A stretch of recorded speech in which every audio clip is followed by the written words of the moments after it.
Bienvenue à l'antenne Antilles de France Volontaire, nous sommes à Antilles-Leupolz.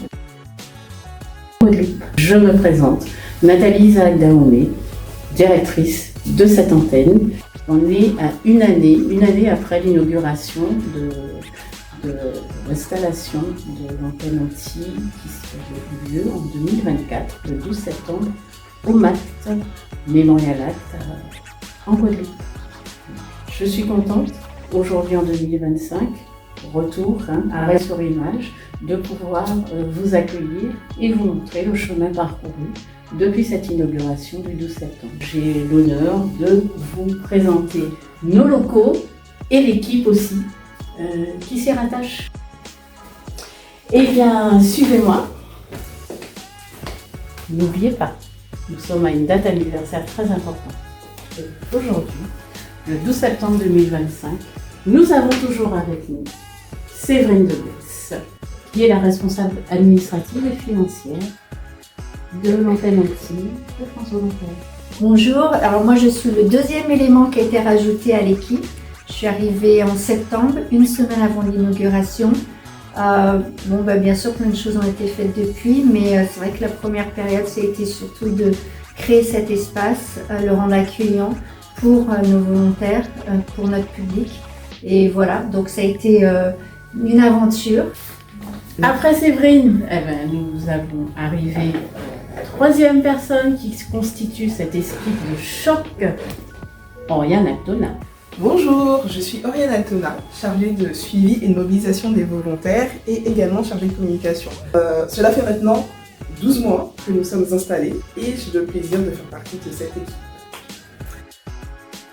Alors, au mois d'octobre 2024, je suis arrivée comme troisième membre de l'équipe de l'antenne Antilles de France Volontaire. Je suis arrivée plus précisément le 17 octobre et j'ai pris mes fonctions en tant que chargée de mission. Après avoir fait la connaissance de notre pétillante équipe, nous continuons et on arrive bien sûr à mon bureau. J'aimerais justement, s'il faut revenir sur ces 12 mois, j'aimerais pouvoir vous dire qu'au début il était assez vide. Il n'y avait pas beaucoup de matière au sein de ce bureau.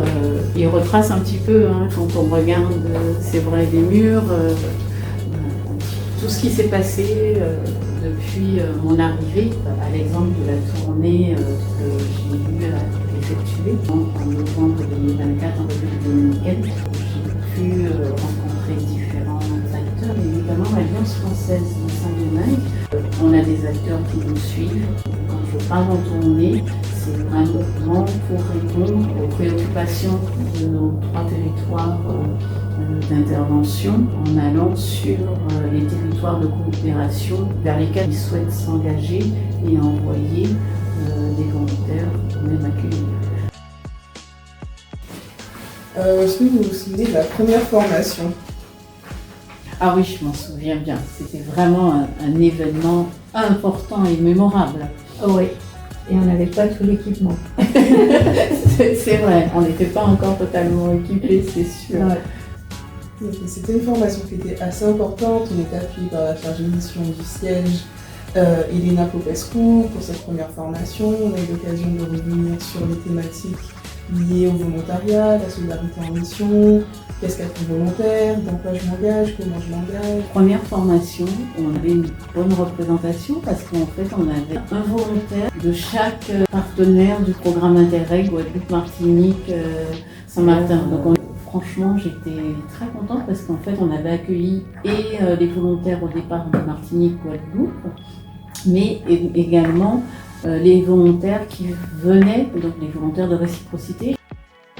Notre antenne, en janvier, on a eu les premiers retours.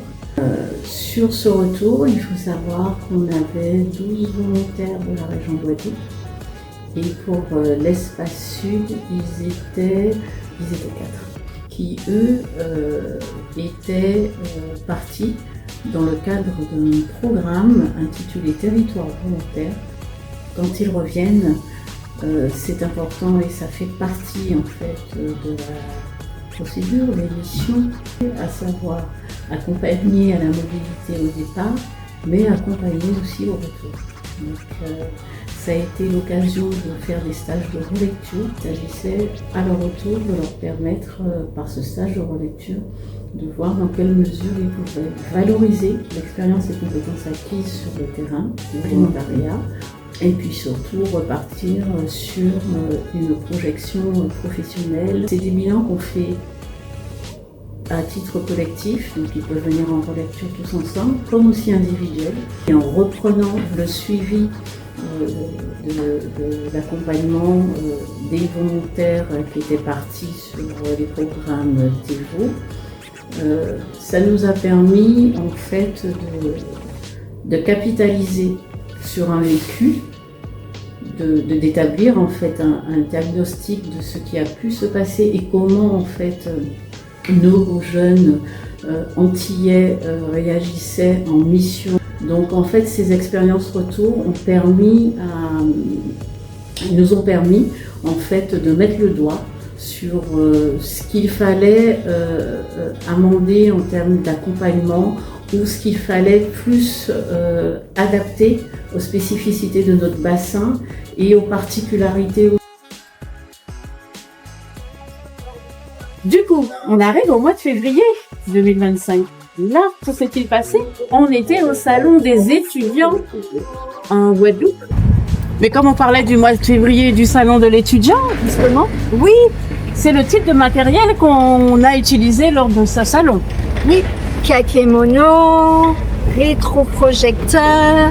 Tu te souviens la galère que c'était? Vous avez vu, hein, c'est une petite voiture et on a dû tout mettre dans la voiture, que ce soit nos tabourets pour le stand du salon. Qu'est-ce qu'on avait encore embarqué dans la voiture? Les prises en charge, les goodies, les cartons de goodies. On a quand même eu une belle fréquentation. Donc on a appris des choses aussi, ce qui était bien quand même parce qu'on avait des bonnes vagues. Il y avait une superbe organisation. Ouais, et puis aussi on a aussi beaucoup échangé avec les autres exposants, parce que finalement nous on était nouveaux, on était les petits derniers. Et tu te souviens, on avait organisé les quiz, les petits jeux. Ah oui, une tombola aussi. Une tombola pour leur permettre de gagner des kilos. Et puis c'est comme ça qu'on a pu parler, faire connaître France Volontaire et l'accompagnement qu'on pouvait leur proposer dans le cadre de leur parcours post-baccalauréat. Ouais, et puis et puis surtout, franchement, on était très contents parce qu'on a eu sur notre stand le passage du président de région avec son équipe, sa petite délégation. Mais vraiment, donc du coup, un bon souvenir. Un beau mois de février. Un beau mois de février. Au mois de mars, qu'avons-nous fait? Au mois de mars, c'était le premier déploiement.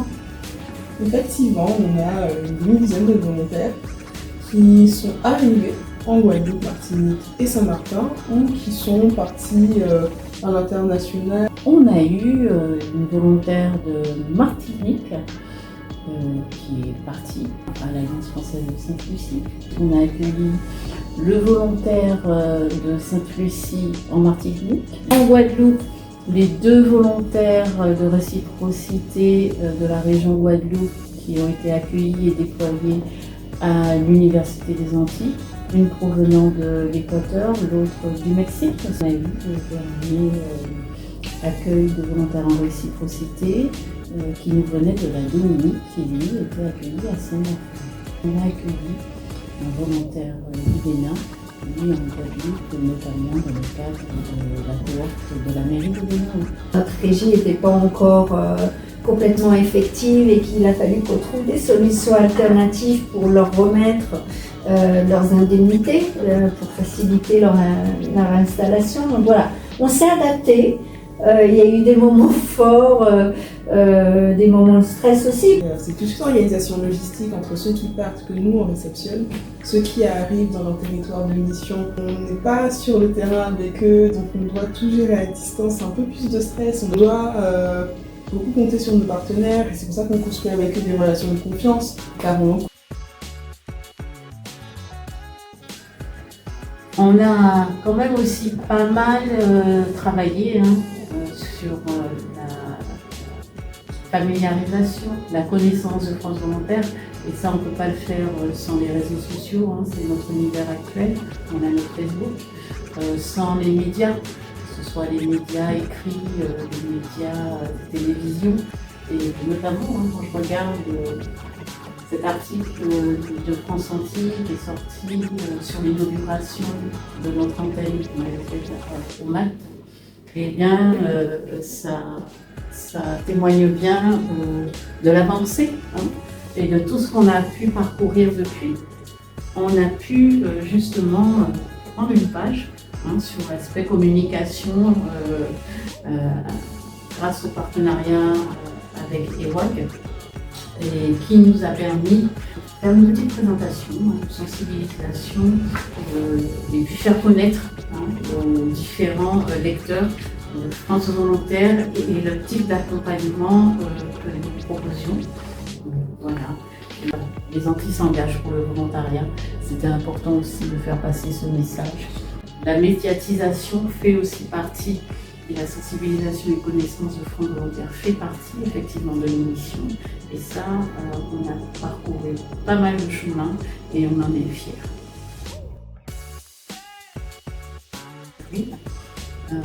Une émission sur Canal 10, la région Guadeloupe a été sollicitée pour l'émission Focus sur la coopération régionale et différents acteurs et a souhaité nous associer à cette émission donc sur Canal 10 qui là aussi m'a permis de faire connaître ce qu'était France Volontaire et les enjeux de coopération de France Volontaire pour ce bassin. On sait qu'il y a une dynamique très foisonnante, ça je l'ai déjà dit, je le répète tout le temps, mais là c'était aussi de dire que cette dynamique elle se passait pas et se limitait pas non plus à la coopération entre institutionnels, mais qu'on avait des acteurs et à travers le volontariat, les volontaires mobilisaient au service des partenaires institutionnels, eh ben, on pouvait déployer, comme on l'a fait d'ailleurs, des volontaires à l'OECO, l'Organisation des États de la Caraïbe remonte à la Sainte-Lucie, à l'AEC, l'Association des États de la Caraïbe, à Trinidad. Donc, il faut savoir que le bassin caribéen, c'est essentiellement dans le cadre du programme Interreg, mais on peut avoir aussi des missions dans le cadre des coopérations décentralisées que développent nos trois partenaires. Il y a à côté de cela un programme qu'on appelle Territoire volontaire avec les collectivités partenaires de Saint-Martin qui veulent répondre aux appels à manifestation d'intérêt. Dernière appel à manifestation d'intérêt sur un programme TEVO date de 2025 et on a eu justement 5 lauréats de Guadeloupe et Martinique. Et notamment en Martinique, on a la mairie des Îles du coup, qui est lauréate et qui va déployer bientôt et accueillir des volontaires dans le cadre de ce programme TEVO 2025. La mairie du Saint-Esprit, également, lauréate en Martinique. Et pour ce qui concerne la Guadeloupe, on a la mairie des Abîmes, on a la CARL, la communauté d'agglomération de la Riviera du Levant, et le département de la Guadeloupe, donc, qui eux aussi vont pouvoir s'engager avec nous sur un programme de déploiement et d'accueil de volontaires, que ce soit un volontariat de solidarité internationale sur 12 mois ou un service civique à l'international là, sur 6-7 mois. En juillet 2025, on a réalisé une journée de cohésion avec les volontaires revenus de mission, les volontaires amenés à partir en mission et des volontaires actuellement en mission en réciprocité. Oui, on a eu la chance de les accueillir à l'hémicycle. C'était quand même très solennel. C'était une journée mémorable parce que c'était une façon aussi, et même pour nous équipe, d'être en cohésion et puis de montrer qu'au-delà des dossiers, on était aussi là avec eux et qu'on pouvait partager des moments de convivialité. Pour ma part, c'était prendre la mesure de ce qu'on réalise en fait à travers nos missions, de voir comment on impacte leur parcours individuel et d'avoir leur ressenti sur leur expérience en tant que volontaire. C'est un moyen pour nous de favoriser l'interconnaissance parce que chacun est un peu, au final, isolé sur son territoire d'accueil ou de mission, mais ils restent en contact, même si c'est à distance, ils peuvent se donner des conseils, ils peuvent se soutenir mutuellement, et aussi ça nous permet de construire notre réseau d'alumni. Ouais, exactement. Très important pour France Volontaire.